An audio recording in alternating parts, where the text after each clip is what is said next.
बिस्मिल्लाहिर्रहमानिर्रहीम। इय्याका नअबुदु व इय्याका नस्तईन।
हेलो जी, टैक्सला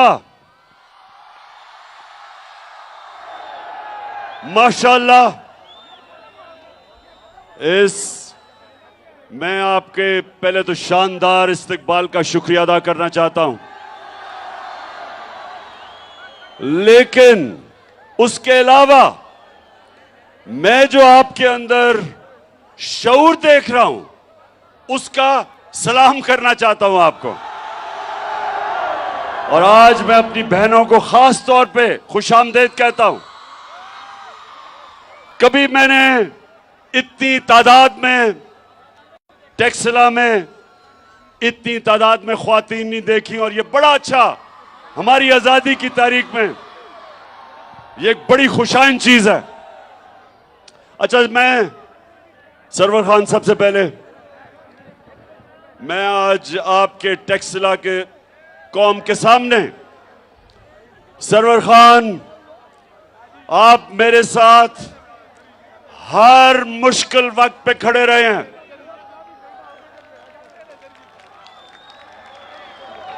धरने में आप खड़े रहे, और जब लोगों के ज़मीर का सौदा हो रहा था, लोटे बनाए जा रहे थे,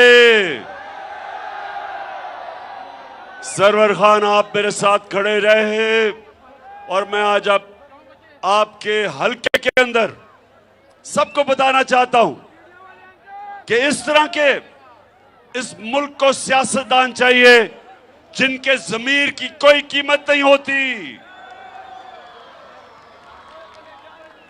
अच्छा टैक्सला, मैं सबसे पहले तो मैं जरा आज इस अमरीकी इंपोर्टेड उनके गुलामों की हुकूमत को एक मैसेज पहुंचाना चाहता हूं। ये दूसरी दफा मेरे घर पुलिस भेजी है, बल्कि तीसरी दफा।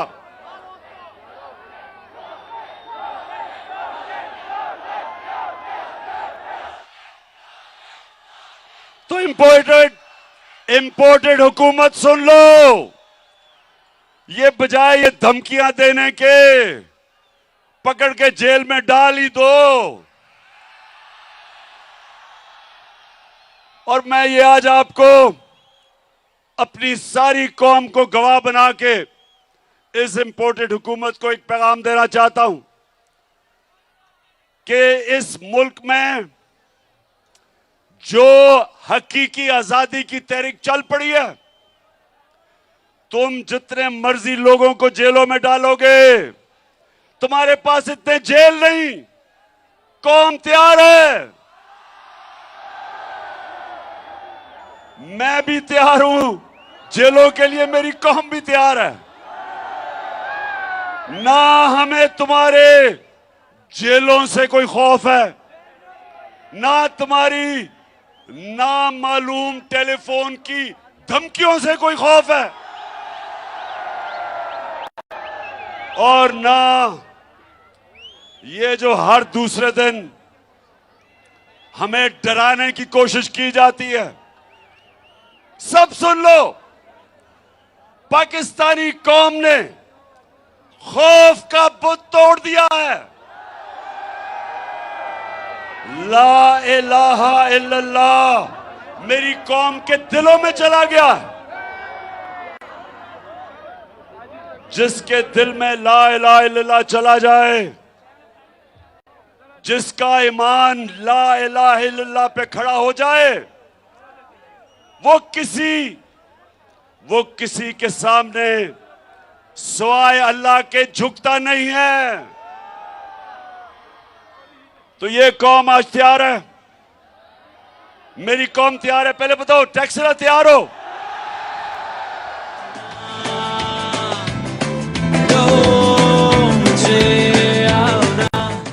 कौम भी तैयार है, और उससे ज्यादा कौम का कप्तान भी तैयार है। जेल तो छोटी सी चीज है हमारे लिए, कौम का कप्तान अपनी हकीकी आजादी के लिए अपनी जान की कुर्बानी देने के लिए तैयार है। फिर से तू अड़ जा, फिर से तू डट जा, फिर से अब वो बल्ला घूम। अच्छा, अब जरा टेक्सला बाशऊर लोग हो, आप जरा गौर से मेरी बात सुने। हुकूमत ने आज ये जो इंपोर्टेड हुकूमत है, मैं इनको ये कहता रहा कि ये अमेरिकी साजिश के तहत आए, और मैंने 28 मार्च को एक मुरासला दिखाया सारी कौम को, जिसके अंदर साजिश वाज़ेह थी। कि साजिश क्या थी? कि अमेरिकी अंडर सेक्रेटरी ऑफ स्टेट ने हुक्म दिया पाकिस्तानी एम्बेसडर को कि इमरान खान को हटाया जाए अदम एतमाद में,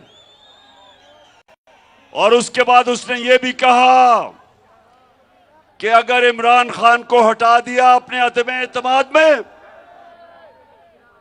और अगर तुम चेरी ब्लॉसम को ले आए तो माफ कर दिया जाएगा पाकिस्तान को।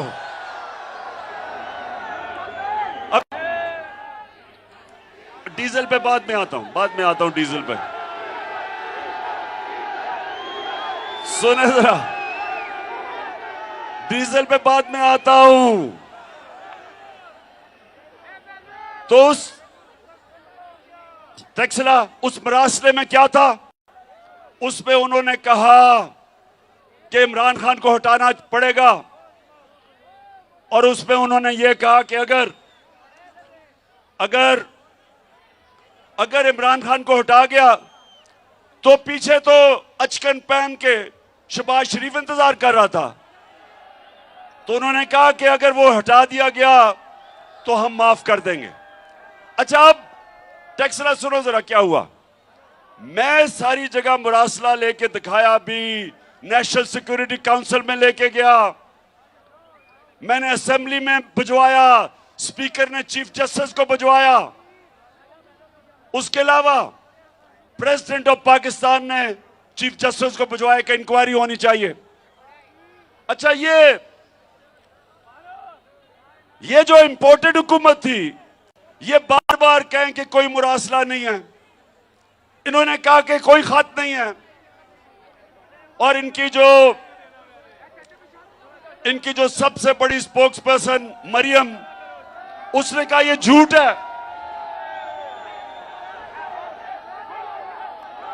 तो अब अच्छा, इनके साथ मीडिया भी मिल गया, इनके जो लिफाफे वाले पैसे लेके जमीर बेचने वाला जो मीडिया के लोग थे, उन्होंने भी कहा मुरासला नहीं है।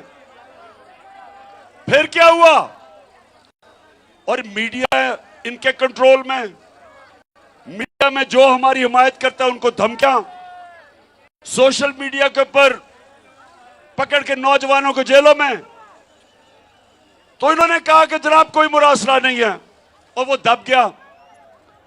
अब मैं चेरी ब्लॉसम साहेब आपका शुक्रिया अदा करता हूं और मरियम जो सच नहीं बोल सकती आपका भी शुक्रिया अदा करता हूं कि इन्होंने मुरासले को उठा दिया। अब मुरासले साइफर को इन्होंने उठा दिया और शुक्र कि सारी कौम को अब सबके सामने आ गया कि वो वाकई जो मैं कह रहा था वो सच है। अब नहीं नया ड्रामा हो रहा है। मेरी बात सुनो, नया ड्रामा क्या है कि वो जी साइफर गुम गया है।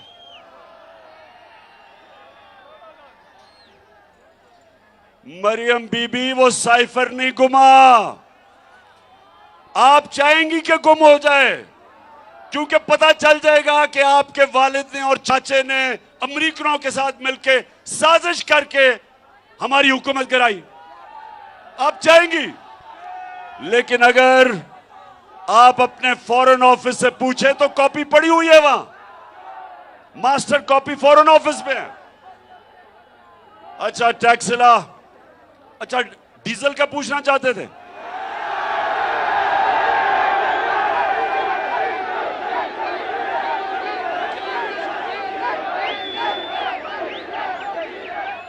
डीजल का अब ये हुआ क्या है? हमारी हुकूमत गिराई गई। नौजवानों पता है इन्होंने किस वजह से कहा कि जनाब इमरान खान की हुकूमत को जाना चाहिए? क्या वजह थी? महंगाई। इन्होंने कहा इमरान खान ने महंगाई कर दी और वो कांपे टांगने वाला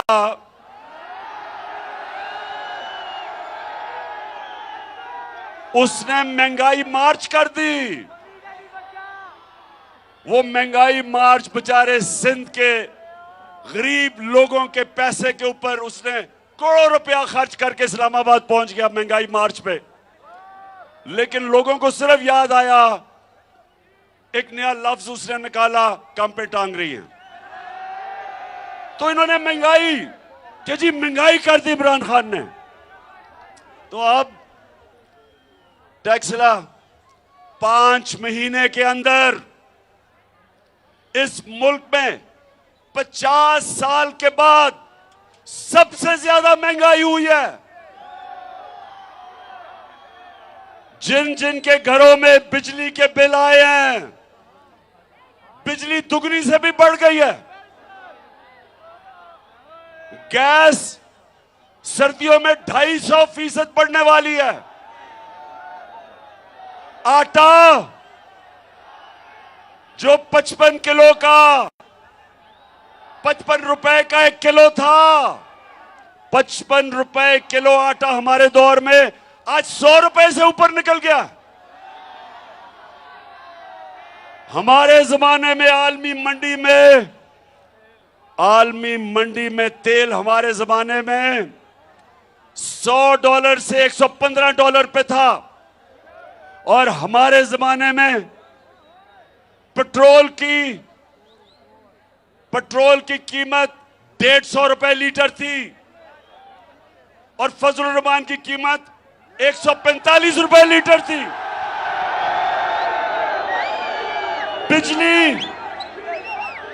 बिजली 16 रुपए यूनिट थी। आज बिजली पहुंच गई है 36 रुपए यूनिट और टैक्स लगा के 50 रुपए से ऊपर चली गई है। आज टैक्सला आज पेट्रोल चला गया 236 रुपए लीटर और फजल रहमान चला गया 250 रुपए लीटर। आज अवाम के ऊपर वो महंगाई है, तनख्वाहदार तबका आज गुजारा नहीं कर सकता। आज मजदूर हमारे सरकारी नौकर, पुलिस वाले सारे पाकिस्तान के तनख्वाहदार लोग आज उनकी तनख्वाहें पूरी नहीं हो रही। ये इन्होंने तोहफा दिया है महंगाई का।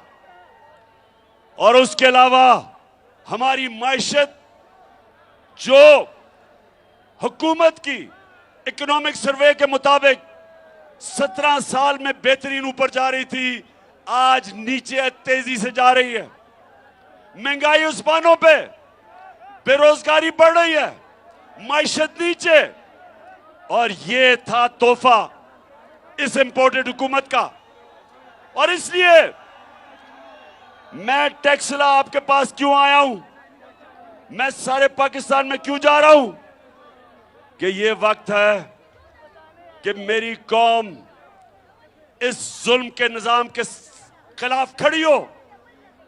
इन लोगों ने सिवाय महंगाई, बेरोजगारी, मायशत की तबाही एक काम किया है, अपने करप्शन के केसेस माफ करवा रहे हैं। शहबाज शरीफ 16 अरब रुपए का FIA का चोरी, 8 अरब रुपए TT के केस नैब में, नैब भी अपनी हो गई, FIA भी अपनी हो गई और केसेस इनके खत्म हो रहे हैं। वो मरियम मैच फिक्स हुआ, प्रोसिक्यूशन भी अपनी और अपना केस माफ करवा लिया, कानून बदल दिए। मैं टेक्सला के लोगों और पाकिस्तान के लोगों जो देख रहे हो, आज सब एक चीज समझ जाओ, टेक्सला एक चीज समझ जाओ, मेरी बहनें आप भी समझ जाएं कि क्यों मैं इस कौम को निकालने लगा हूं सड़कों पे। मैं क्यों निकालने लगा हूं, इसलिए कि इन्होंने अपनी चोरी बचाने में इस मुल्क का इतना बड़ा नुकसान किया है। इन्होंने जो कानून बदले हैं, इससे ताकतवर लोग जब चोरी करेंगे वो पकड़े नहीं जा सकते। व्हाइट कॉलर क्राइम होती है ताकतवर लोग जब चोरी करते हैं। इन्होंने कानून ऐसे बना दिए हैं कि आज जो भी पैसे वाले लोग मुल्क से पैसा चोरी करके मुल्क से बाहर भेजेंगे, अब पाकिस्तान का कानून उनको नहीं पकड़ सकेगा। अब सिर्फ छोटे चोरों को पकड़ेगा। अब पकड़ेगा भैंस चोर या साइकिल चोर या मोटरसाइकिल चोर, बड़े बड़े डाकू नहीं पकड़ सकेगा अब हमारा कानून।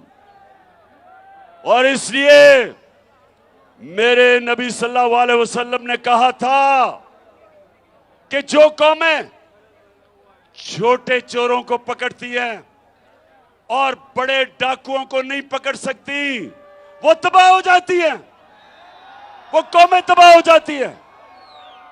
और ये जो अब जिस तरफ ये पाकिस्तान को लेकर जा रहे हैं, मुल्क अपनी तबाही की तरफ जा रहा है। और मैं सबसे पूछता हूं, जो इन चोरों को रोक सकते थे, जो इस साजिश को कामयाब होने से रोक सकते थे, मेरा सबसे सवाल है कि क्या आप अगर यह समझते हैं कि कौम आपको माफ कर देगी, कि आप कहें जी हम न्यूट्रल हैं, कौम नहीं माफ करेगी। टेक्सला, क्या आप माफ करेंगे उन लोगों को जिन्होंने इन टाकों को आने दिया? क्या मेरी बहनों मुझे बताएं, क्या आप अपने चौकीदार को माफ करेंगे? नहीं। अगर आपके घर पे डाका पड़े और चौकीदार कहे मैं न्यूट्रल हूं, आप माफ करेंगे? मुल्क तबाही की तरफ जा रहा है, मायशत तबाह कर दी, लोगों को महंगाई की दलदल में फंसा दिया और इन चोरों को ऊपर बैठा के इनके केसेस माफ हो गए और हम कहें जी मैं तो न्यूट्रल हूं।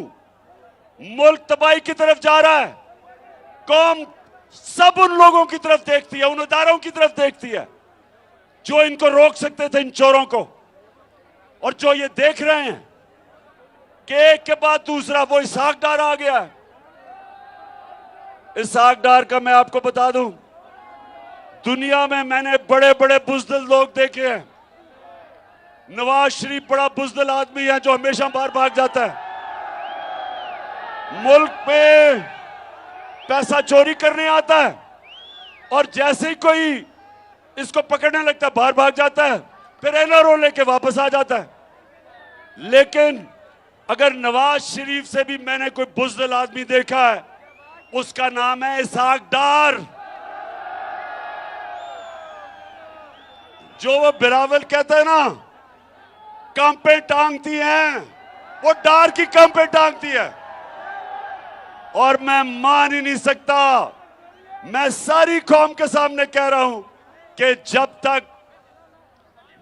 तक इससे डील नहीं हुई और इसको ताकतवर हलकों ने इसको एनआरओ की डील नहीं दी, उन्होंने इसको दिलासा नहीं दिया कि फिक्र ना करो तुम्हें नहीं पकड़ा जाएगा, तब तक वो गीदड़ कभी नहीं आ सकता था पाकिस्तान।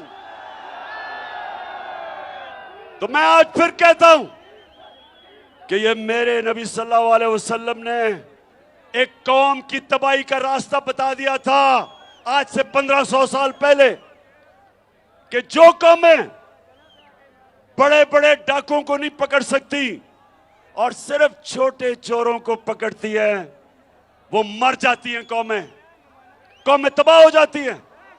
ये है हमारी तबाही का रास्ता कि चुन चुन के ये डाकू अरबों रुपए की चोरी इन्होंने किया।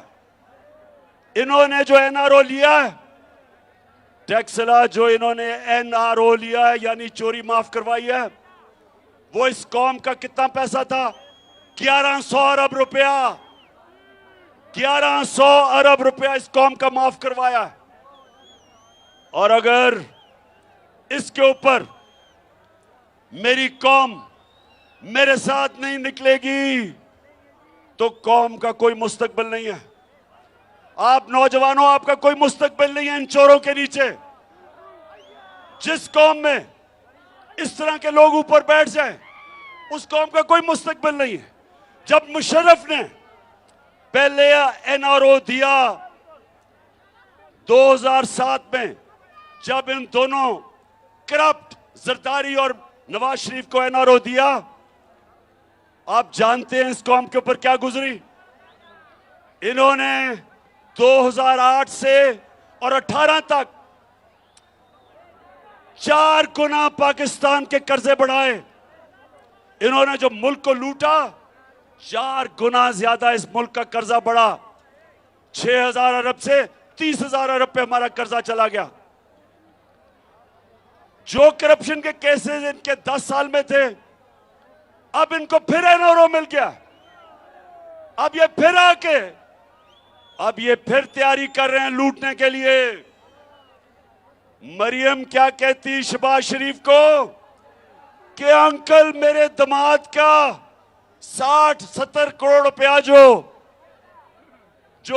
ग्रिड स्टेशन उसकी हाउसिंग सोसाइटी में बना था, वो उससे माफ करके कौम के टैक्स के पैसे से वो पैसा दिलवाओ। यानी शर्म नहीं आई कि पहले चोरी बच गई, फिर से चोरी शुरू कर दी है। और फिर कहती अंकल, शहबाज शरीफ को अंकल ही कहती है कि अंकल वो हिंदुस्तान से मेरा जो दामाद है वो मशीनरी इंपोर्ट कर रहा है, तो उसको किसी तरह मशीनरी को आने दो। यानी कि हमने कश्मीर की वजह से जो इन्होंने कश्मीरियों का जो हक था, जो उनका स्पेशल स्टेटस था, 5 अगस्त 2019 को जो नरेंद्र मोदी ने उनका स्टेटस लिया, इसलिए हमने उनसे ताल्लुकात तोड़े। अब ये जब ताल्लुकात हमने तोड़े हुए हैं, उसके बावजूद ये उनसे मशीनरी इंपोर्ट कर रही है दामाद के लिए। मुझे बताओ टैक्सला, मुझे बताओ कि क्या हम कश्मीरियों की कुर्बानी पे सौदा नहीं कर रहे? वो बेचारे जो 30 साल से कुर्बानियां दे रहे हैं, 1 लाख कश्मीरी शहीद हो चुका है। और ये अपने पैसे बनाने के लिए जो हम प्रेशर है कि ताल्लुकात तब बहाल करेंगे जब आप कश्मीरियों को स्टेटहुड वापस करो। उसके अलावा टैक्सला, उसके अलावा सुने, जो इलेक्शन कमिश्नर सिकंदर सुल्तान, जो इनका शरीफों का घर का मुलाजिम है, वो इनसे पूछ पूछ के फैसले करता है। उसका काम सिर्फ एक है कि किस तरह धांधली करके वो किस तरह इनको वापस जिताएगा, क्योंकि साफ और शफाफ इलेक्शन में ये अब ये नहीं जीत सकते। आपको पता पंजाब के बाय इलेक्शन में 17 जुलाई को इनका सफाया कर दिया था। तो इसलिए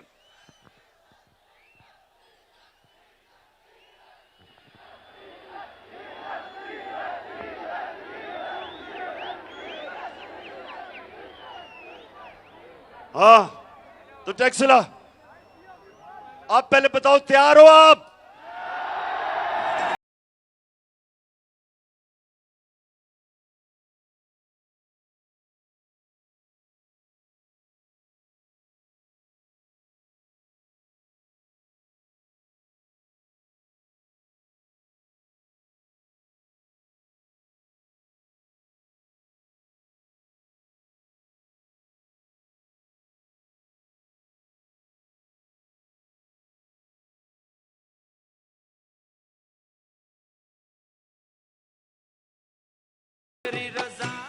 हाँ टैक्सला, अच्छा टैक्सला थके तो नहीं?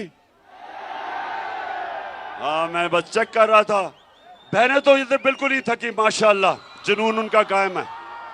अच्छा टैक्सला, अब मैं आप सबके सामने जो मेरा प्लान इस मुल्क में हकीकी आजादी के लिए, जो मैं अब मार्च इस्लामाबाद की तरफ जो मेरा प्लान बन रहा है, उसमें मैं आप सबको शामिल करना चाहता हूं। आपने सबने तैयारी करनी है, सबने तैयारी करनी है, क्योंकि टैक्सला जंजीरें गिरती नहीं है, जंजीरें गिरती नहीं है, तोड़नी पड़ती।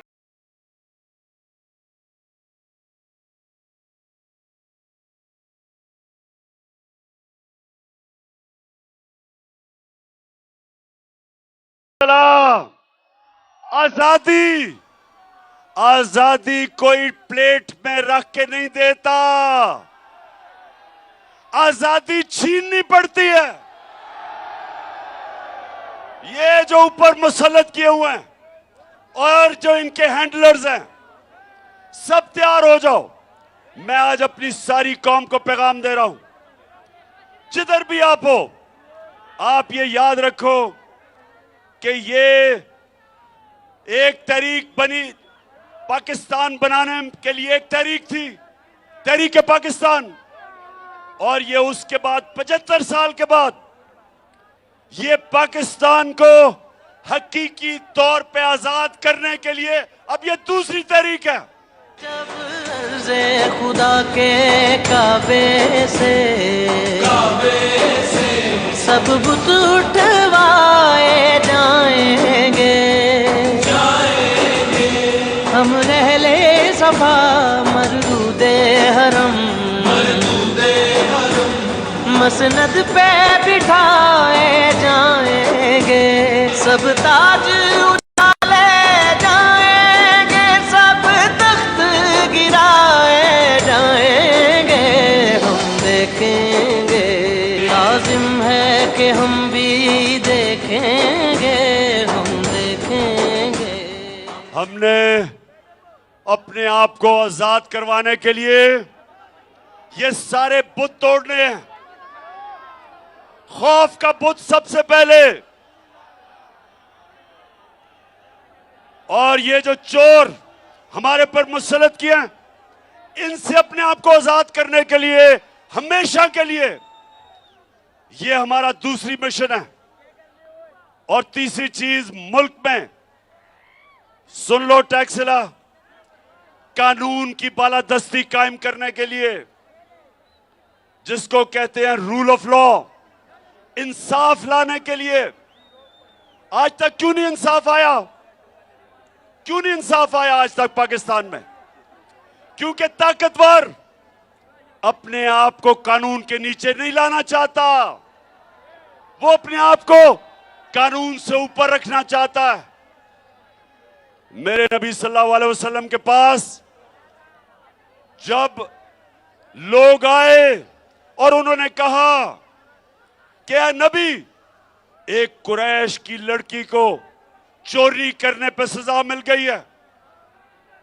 उन्होंने कहा कुरैश की लड़की को चोरी के ऊपर सजा मिल गई है, तो नबी इसको माफ कर दें। तो मेरे नबी सल्लल्लाहु अलैहि वसल्लम ने कहा कि मेरी अगर बेटी भी होती उसको भी मैं सजा देता, कानून के ऊपर कोई नहीं। यानी रूल ऑफ लॉ। जो कौम, पाकिस्तानियों सुन लो, कौमें जो खुशहाल हैं, कौमें जो तरक्की कर रही हैं, उन सारी कौमों के अंदर कानून की बालादस्ती है। और जो कौमें गरीब हैं, जो कौमें इस वक्त गुर्बत में फंसी हुई हैं, महंगाई में, वो कौमें जिनसे लोग तरसते हैं मुल्क से बाहर नौकरियां लेने जाने के लिए, वो सारी कौमों के अंदर यही है जो आज पाकिस्तान में है। अमीर के लिए एक कानून, वो चोरी करे तो एनआरओ, और गरीब चोरी करे तो जेल में। वो सारी कौमों का मसला ये है कि ताकतवर कानून के नीचे नहीं आना चाहता। जो भी मुल्क का ताकतवर है वो अपने आप को कानून से ऊपर समझता है, इंसाफ नहीं आने देता, इंसाफ नहीं होने देता। तो टैक्सला के नौजवानों, इसलिए अल्लाह ने हमारे ऊपर जहाद फर्ज की हुई है। सुन लो टैक्सला, हमारे ऊपर अल्लाह ने जहाद फर्ज क्यों की है? उसने जहाद क्या है कि जुल्म का मुकाबला करना है, ना इंसाफी का मुकाबला करना है, इसको जहाद कहते हैं। आपने जुल्म के बुत के सामने सर नहीं झुकाना, आपने जालिम से खौफजदा नहीं होना, क्योंकि अगर आप जुल्म के सामने नहीं खड़े होंगे, माशरे में जुल्म बढ़ जाएंगे। जब आप जालिम का मुकाबला करते हैं, आप अपने ऊपर से आपको जुल्म से आजाद कर देते हैं। यह हकीकी आजादी की तहरीक दरअसल मेरे मुल्क के मुस्तकबिल की तहरीक है। दरअसल ये मेरे नौजवानों के लिए है, ये मेरे आने वाली नस्लों के लिए है, और इसमें आप सब ने मेरे साथ चलना है। आपका कप्तान तैयार है जहाद के लिए, आपने सब ने मेरी टीम बनना है, और इंशाल्लाह जताऊं।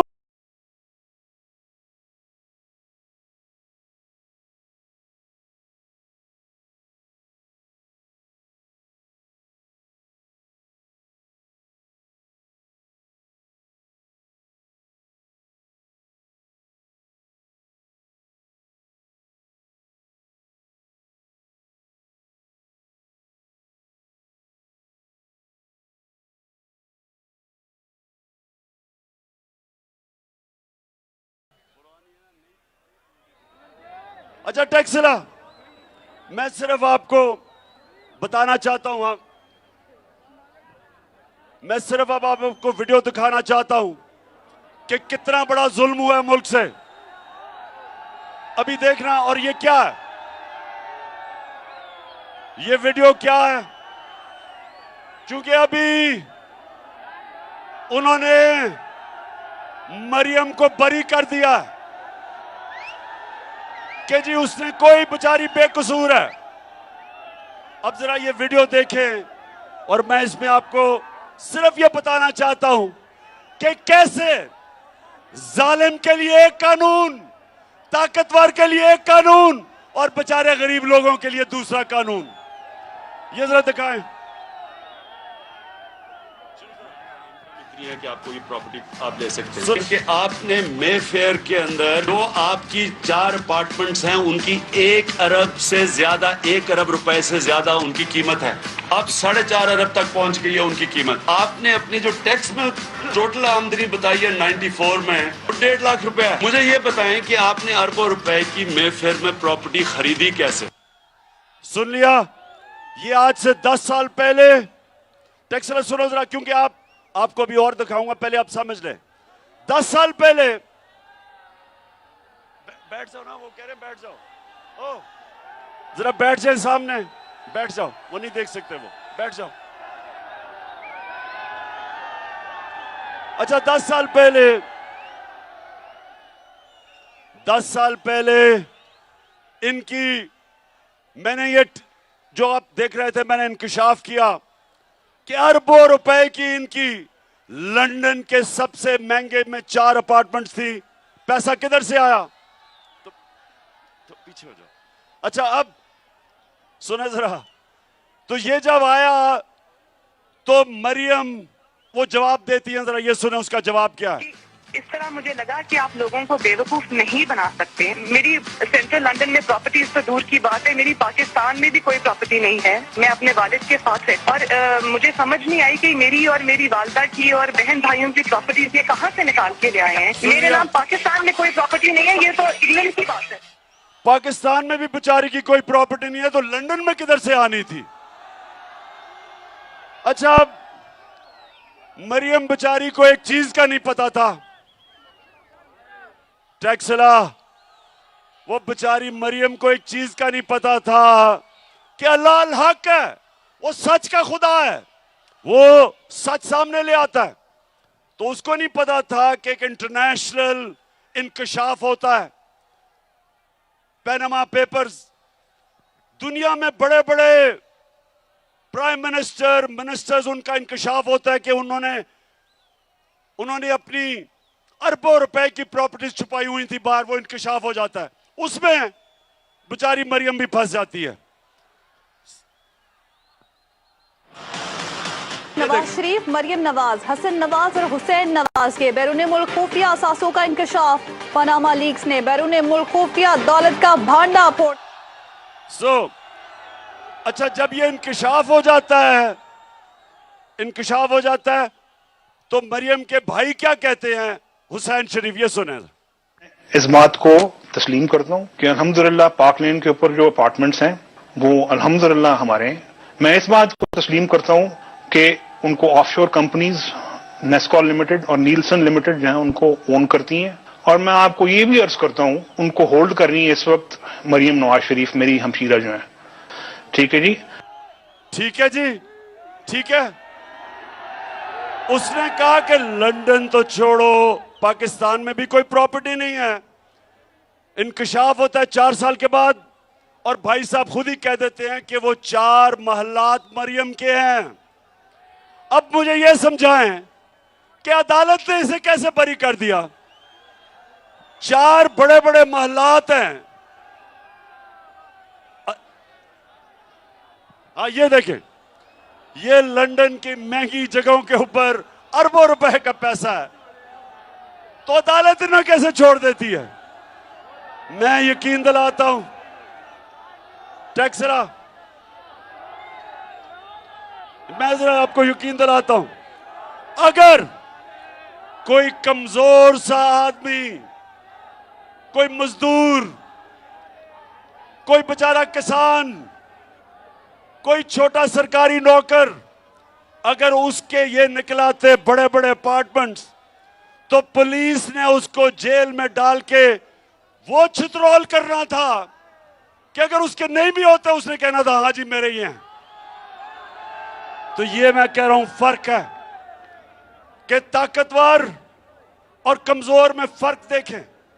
ताकतवर साफ वो कह रहे हैं कि 4 हमारे मरियम के अपार्टमेंट है, अदालत उसको छोड़ देती है। अच्छा अब देखें, जब मरियम से वो लोग पूछते हैं अब इंकशाफ हो गया, ये तो ये आपके पास किधर से पैसा आया अपार्टमेंट्स का? अब वो कह तो सकती नहीं थी कि नवाज शरीफ का पैसा है, क्योंकि नवाज शरीफ ने तो अपने टैक्स रिटर्न में बताया नहीं था कि मेरे पास इतना पैसा है, चोरी का पैसा था। तो वो फिर क्या कहती है मरियम, जरा ये सुने। हसन हुसैन के पास आज जो भी है वो एक अरबपति दादा के पोते हैं। उस अरबपति दादा के पोते हैं जो 1960s और 70s में पाकिस्तान का अमीर तरीन इंसान था। ये जो एसेट्स हैं, ये जो बिजनेस के लिए पैसा है, ये सारा दादा से डायरेक्टली बच्चों को ट्रांसफर हुआ। अच्छा, अब जरा सुने सुने सुने, वो क्या कह रही है? वो या बाप का तो नाम नहीं ले सकती थी। उसने कहा मेरे दादा अरबोपति थे, वो इतने अमीर थे कि उन्होंने हमें पैसा दे के तो खरीद लिया। अब दादा साहब दुनिया में नहीं थे, वो वफात पा चुके थे। अब दादा से तो कोई पूछ नहीं सकता था, लेकिन मरियम को नहीं पता था कि अल्लाह अल हक है। अब वो दादे का बेटा क्या कहता है, मरियम का चाचा, दादे का बेटा शहबाज शरीफ क्या कहता है, ये सुने जरा। मेरे खानदान को 22 खानदानों में शुमार नहीं होता था। मुझे इसके ऊपर बाइसे फख्र है कि मेरे वालिद का ताल्लुक एक गरीब किसान के घराने से था, हिंदुस्तान से। वो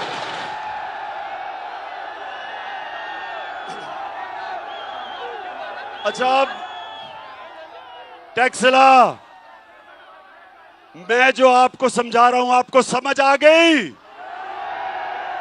कि पैसा चोरी करो पाकिस्तान से, बड़े बड़े महल्लात खरीद लो बाहर, उसके बाद डील करो, एनआरओ ले लो, वहां से वापस आ जाओ, अपने केसेस माफ करवा लो और फिर चोरी के लिए तैयार हो जाओ, फिर लूटो, फिर कौम का खून चूसो, और उसके बाद जब भी इनको खतरा होगा, मैं आपको यकीन दिलाता हूं कि ये सबसे पहले बाहर भागेंगे। तो मैं आज अपनी सारी कौम के सामने ये अनाउंस करता हूं कि मैं अब पूरी तैयारी कर रहा हूं। 25 मई को हमने ये समझा था कि हम एक पुरअमन एहतजाज कर रहे हैं और हमें ये इजाजत देंगे, जैसे हमने इनको धरने करने की इजाजत दी, हमने कभी नहीं रोका। तो हम ये समझ रहे थे, लेकिन हमारा मुकाबला माफिया से है, डाकुओं से है, मुजरिमों से है। इन्होंने हमारे ऊपर तशद्दुद किया, हमारी फैमिलीज थी, इन्होंने उनके ऊपर टेयर गैस शेलिंग की, पुलिस ने हमारे लोगों के ऊपर घरों में घुस घुस के लोगों को पकड़ा। तो आज कप्तान तैयारी कर रहा है, राना सनाउल्लाह और शहबाज शरीफ तैयार हो जाओ। जो अब मैं तैयारी कर रहा हूं, आपको अब मैं जिस तरह कहता हूं, मुझे तो पता है आपने क्या करना है, मुझे तो आपके प्लान का पता है, लेकिन आपको मेरे प्लान का नहीं पता।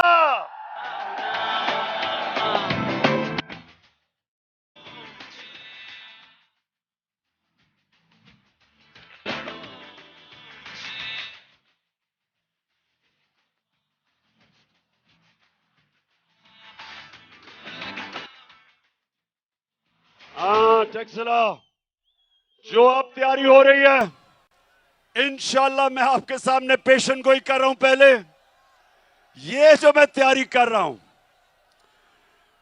मैंने सारी अब इनकी सारी जो प्लानिंग है उसके मुताबिक तैयारी कर रहा हूं। वो अभी मैं आपको नहीं बताऊंगा, मैं पहले अपनी तैयारी कर रहा हूं और फिर एकदम कॉल दूंगा।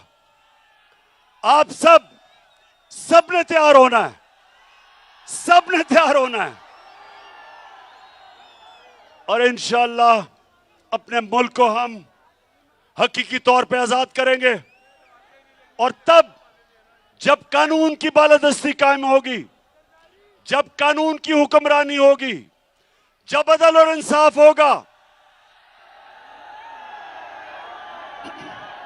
इंशाअल्लाह तब ये पाकिस्तान जो कायदे आजम ने पाकिस्तान का जद्दोजहद की थी और इल्लामा इकबाल ने ख्वाब देखा था, इंशाअल्लाह उस पाकिस्तान की तरफ हमारा तब सफर शुरू होगा जब इस मुल्क में अदल और इंसाफ का निजाम लेके आएंगे, जिस पे जो निजाम मेरे नबी सल्लल्लाहु अलैहि वसल्लम ने मदीना की रियासत में कायम किया था।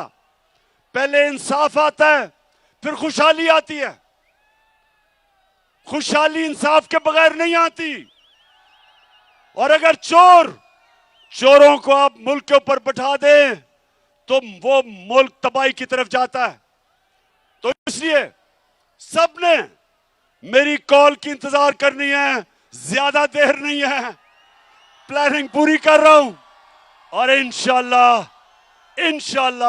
इस बार ये जो मार्च होगी, इंशाअल्लाह इस मुल्क को एक अजीम कौम बनाएंगे।